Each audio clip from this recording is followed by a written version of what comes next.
One thing bass fishermen have learned over the past few years is that bass in the wintertime oftentimes will go into the open water in our ponds and lakes and just suspend out there chasing bait fish around. And there is truly no better way to catch those fish than with this thing right here, the standard jig head minnow.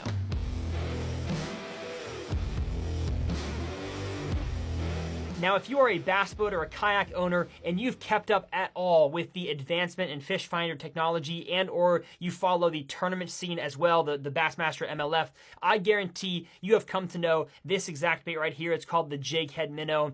Some of you may hate it, some of you may love it. I kind of fall somewhere in between where if I'm using forward-facing sonar in the wintertime, I know this lure right here cannot be beat for those suspended bait fish chasing bass. But does it also work in ponds? Well, in my jig head minnow masterclass, I actually proved it can work in ponds in the wintertime because, to be honest, it works in the same places and usually has about the same retrieve speed and the same size as your standard jig head swim bait. So let's say your Rage Swimmer, your Kitech, for example, that for decades we have cast it out there, let it sink to our desired depth, and then reeled straight back into the boat or straight back to the bank.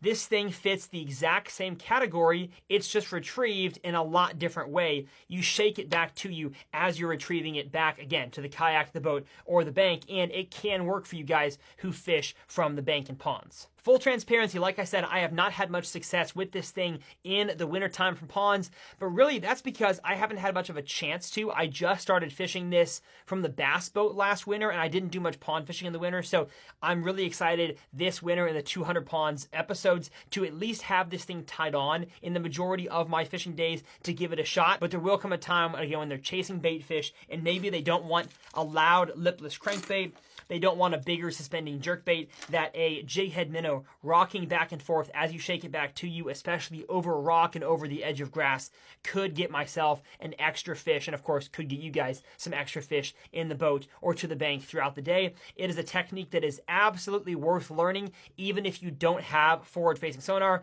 because it can work in many avenues that a standard traditional jig head swim bait would work.